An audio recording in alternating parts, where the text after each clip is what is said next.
皆様こんにちは、セリナです。今回は9月発売の新作コスメ、注目アイテムと購入予定品についてご紹介していきたいと思います。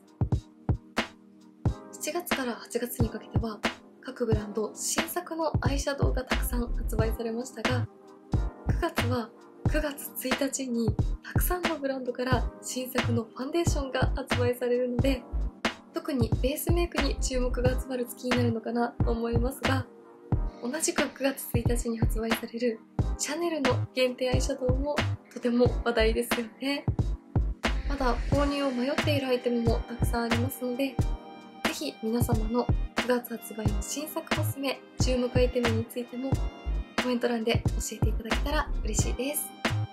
またこちらのチャンネルでは他にも新作のコスメを中心にご紹介しておりますので、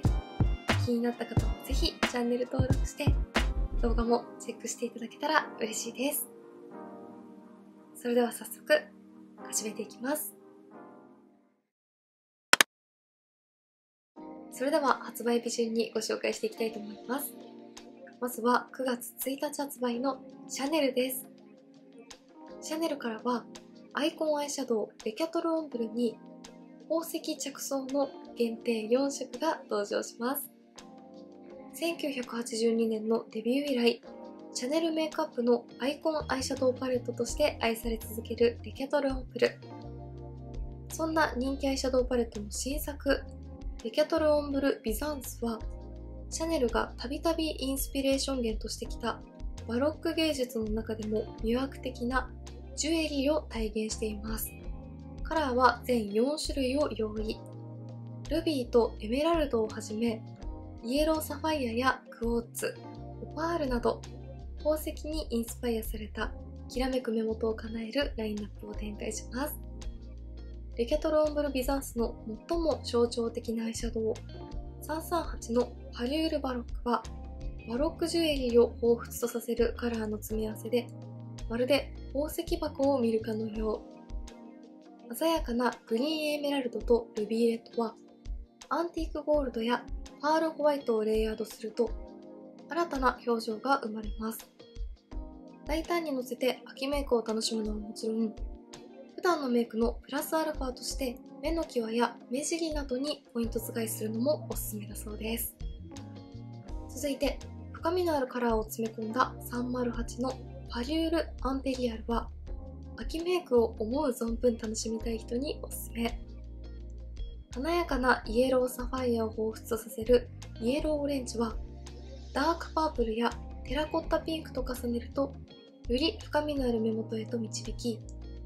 シルバーピンクは瞬く間に洗練とヘルシー感をプラスしてくれます。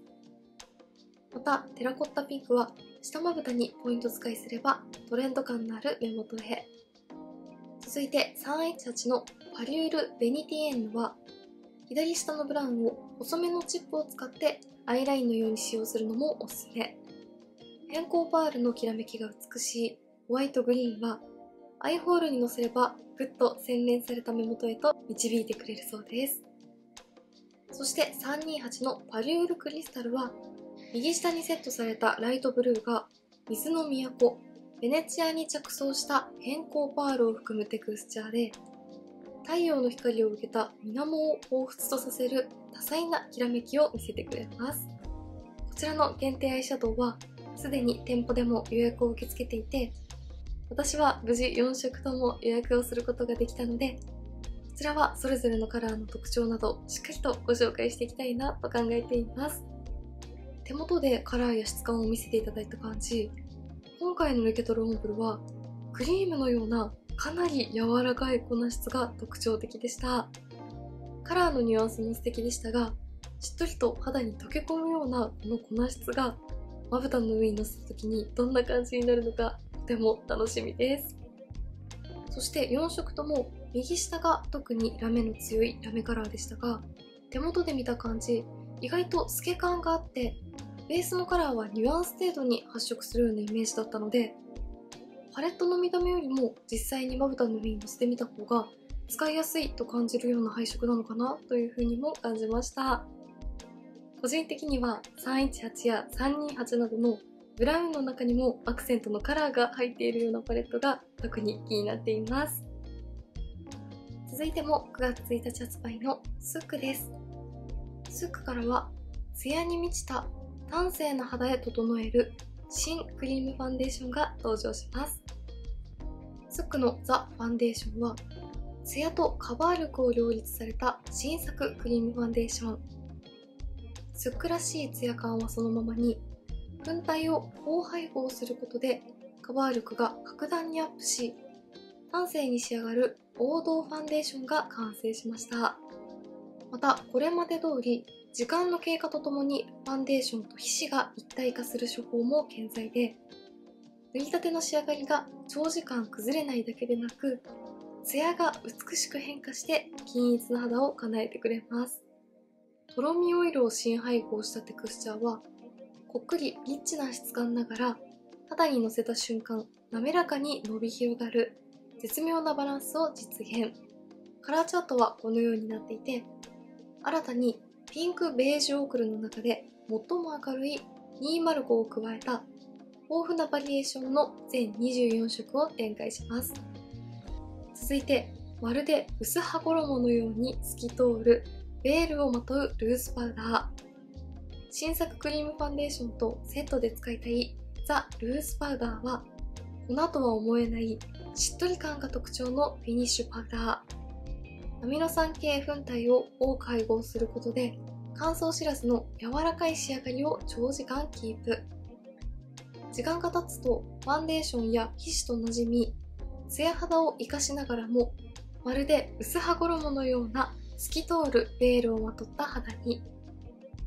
さらに青み系のミスティーピンクカラーが肌に透明感と華やかさをプラスしてくれます。まずこちらのファンデーションは SNS などでユキチファンデーションとしてかなり人気のスックザ・クリームファンデーションのリニューアルアイテムということで、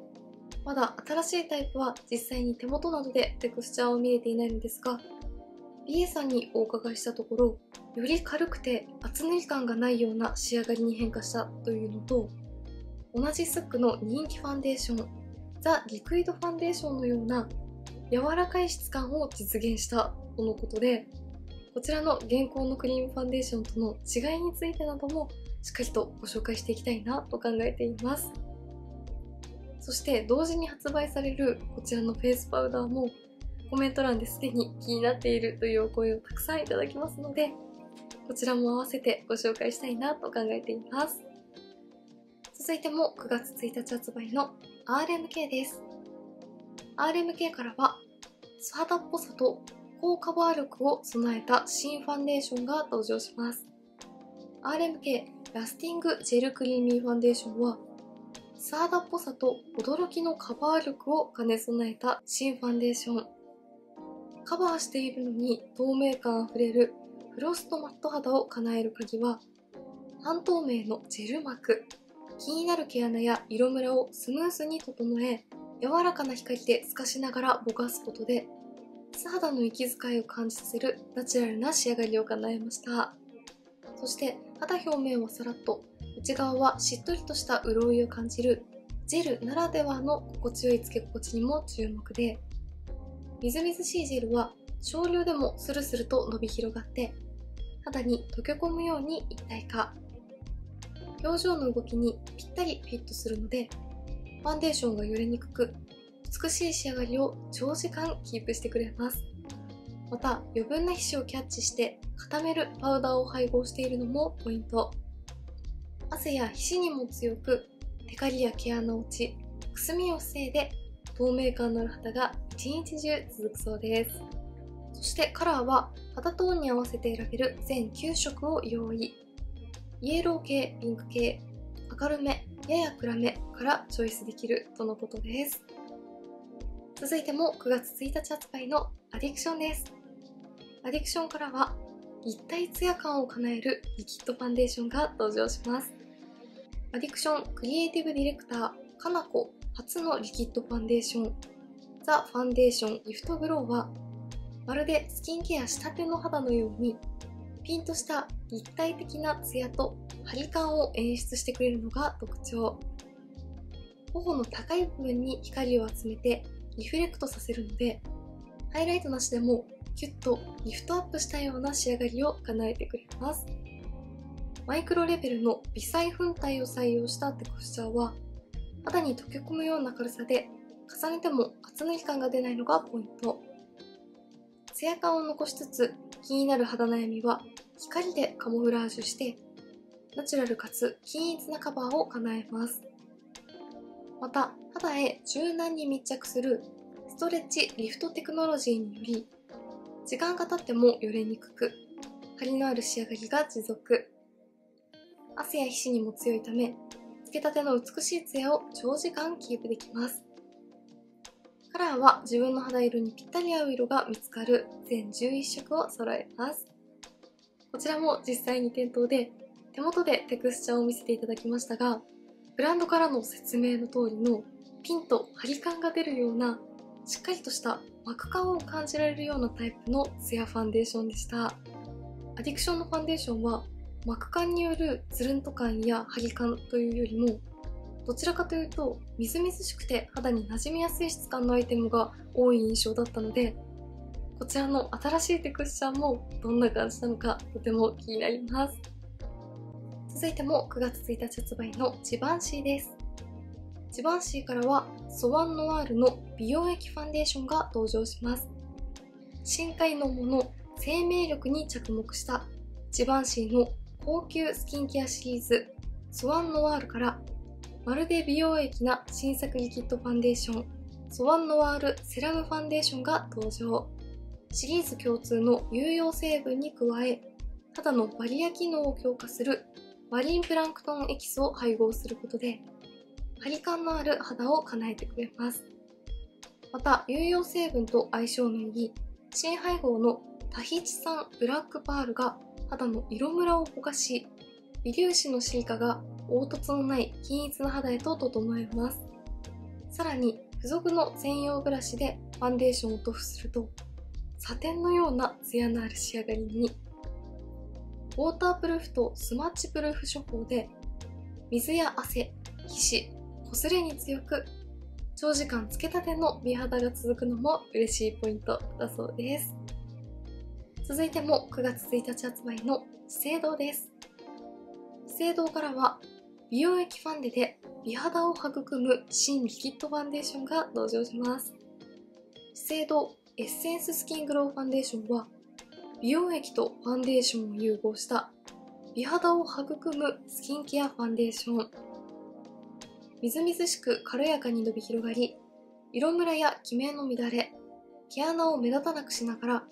しっとりと潤うツヤ肌を一日中キープ。この美容液レベルのスキンケアを実現するため、肌の上で働く美肌菌に着目。メイクアップ成分をマイクロカプセル化してスキンケアエッセンスに閉じ込めたそうです。肌にのせると最初はナイアシンアミドとケフィア発酵エキスなどのスキンケアエッセンスだけが肌に届き、まるでスキンケアをつけているようなテクスチャーを感じられます。その後にメイクアップエッセンスのカプセルが弾けて均一で艶やかなメイクアップ膜を形成。使うたびに肌の潤いバリア機能をサポートし、乾燥による小じわまで目立たなくしながら生命感あふれる艶やかな肌へと導いてくれるそうです。続いても9月1日発売のポール&ジョーボーテです。ポール&ジョーボーテからはブランド初のオールインワンクッションコンパクトが登場します。化粧下地とファンデーションの機能に加え、スキンケアの効果まで兼ね備えたビス肌な仕上がりを提案します。美容液成分約 90% 配合のまるで美容液なスキンケア効果と、下地以上ファンデ未満の絶妙な補正効果を搭載。透明でありながらすりガラスのようなソフトフォーカス効果を持つスクレジェルなどを配合し、素肌を生かしながら毛穴や色ムラ、くすみなどの肌悩みをふんわりカモフラージュ。またシアー感のあるベースが肌にナチュラルなツヤ感と透明感をプラスしてくれます。さらに植物成分をはじめ約 90% 配合の美容液成分が肌に潤いを与え、乾燥でくすみがちな肌に明るい印象を与えてくれます。続いても9月1日発売のボビーブラウンです。ボビーブラウンからは人気ナンバーワンファンデからブランド初クリームファンデーションが誕生します。ボビーブラウンの人気ナンバーワン濃密美容液ファンデーションインテンシブセラムファンデーションからブランド初となるクリームファンデーションが誕生。新作インテンシブセラムクリームファンデーションは肌にハリツヤを与える世界三大漢方の一つ。冬虫夏草と人参はそのままに、新たに歯科などの正規成分を配合。乾燥やたるみによるエイジングサイン、肌悩みをカバーし、みずみずしいツヤ肌を叶えてくれます。スキンケア成分 87% 配合のテクスチャーは、肌にのせた瞬間、体温で溶けてスムーズに肌に広がるのがポイント。軽やかなつけ心地でベタつきもなく、まるで素肌かのように肌に馴染みます。また、汗や湿気にも強く、化粧よれや毛穴落ちのない美しい仕上がりを長時間キープしてくれるのも嬉しいポイントだそうです。ボビーブラウンのインテンシブセラムファンデーションは、特に乾燥が気になりだすこれからの秋冬シーズンに人気になるアイテムですよね。こちらと同じシリーズでさらにクリームタイプのファンデーションということで、保湿感やツヤ感などの仕上がりについてこちらのリキッドとどんな感じの違いがあるのかも気になっています。続いても9月1日発売のカバーマークです。カバーマークからは4年ぶりの新作ジェリー処方のファンデーションが登場します。最大の特徴はファンデーションとしては珍しい弾力のある独自のジェリー処方。プルンとした質感ながら肌にのせるとスムーズに伸び広がり、肌悩みをカバーした均一な肌へと整えてくれます。独自のジェリー技術により形成されるジェリー膜が肌に奥行き感を与え、ふっくらとした肌印象に。凹凸や色ムラが生じてしまいがちなファンデーションの塗膜を均一にする形状復元力で、ハリ・ツヤ感のある肌を叶えてくれます。また、ジェリーの潤いを守りながら肌にピタッと密着するフィルム層も形成。よれることなく長時間美しい仕上がりが続きます。さらに、浅いクプアスエキスが年齢とともに薄くなる表皮細胞にアプローチし、弾むような肌へと導いてくれます。新作のファンデーションがたくさん発売される9月ですが、カバーパークのようなジェリータイプというのはなかなか珍しくて、質感や塗り心地などどんな感じなのか気になりますよね。続いては9月13日発売のシュウエムラです。シュウエムラからは美容液級に潤う新クリームファンデーションが登場します。アンリミテッドケアセラムインクリームファンデーションはスキンケアフォーミュラを約 93% も配合した滑らかな質感が魅力のクリームファンデーション。まるで美容液のように心地よいつけ心地で、メイクしながら潤いに満ちた素肌へと導いてくれます。くすみづらいピグメントを配合することで、内側からツヤがあふれるような素肌感のある仕上がりを実現。ヒノキを思わせるリラックス感のある香りで、使うたび心地よい気分を誘ってくれるのもポイント。またカラーはアジア人の肌にフォーカスした全8シェードを揃えています。そして同時にファンデーションの仕上がりをさらに格上げするツヤ55ファンデーションブラシにも注目。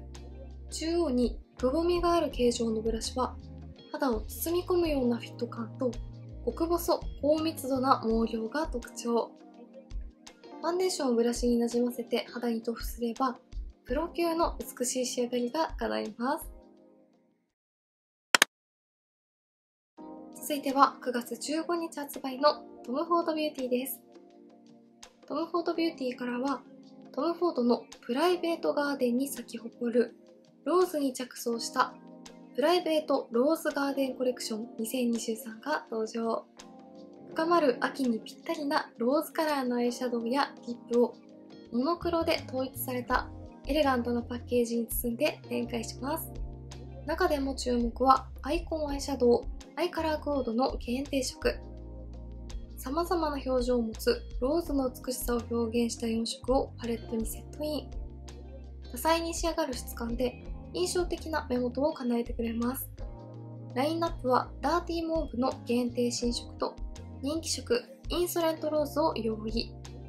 こちらの 01R ローズティーズは限定色として登場していて、30R のインソレントローズは定番色ですがパッケージのみ限定デザインとのことです。続いてツヤを与える新リップオイル、ローズリップオイルティントも登場。唇にヘルシーなツヤをもたらす新作オイルリップで、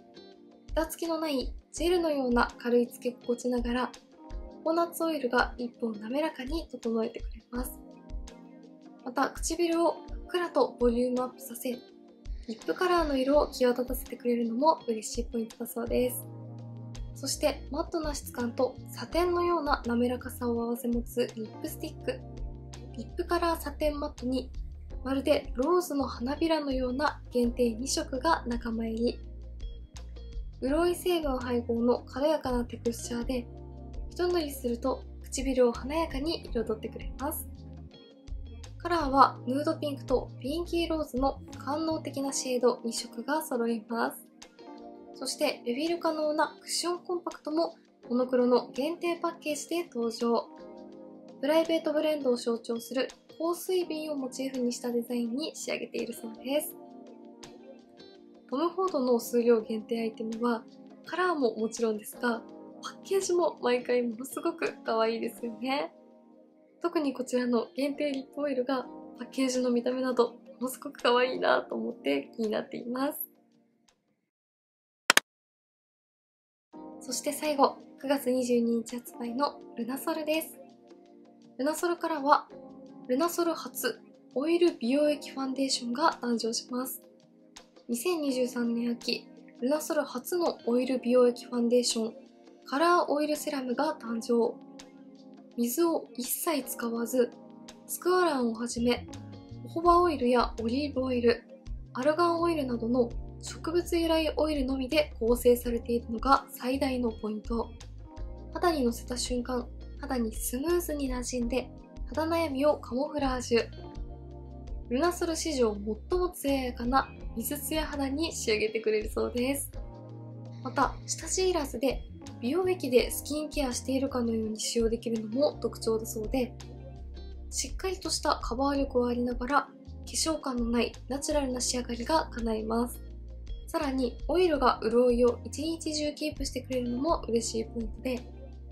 カラーは肌なじみが良く、白浮きしない明るめのカラーを中心とした全5色が展開されるそうです。こちらも以前別のアイテムを見にルナソルのカウンターに行った際に手元で質感を見せていただいて、ファンデーションの形状的にもっとみずみずしいタイプなのかなというふうに思っていましたが、触った感じ同じルナソルのグローイングシームレスバームのようなピタッと肌に吸い付くような重さのあるオイルテクスチャーがとても特徴的でした。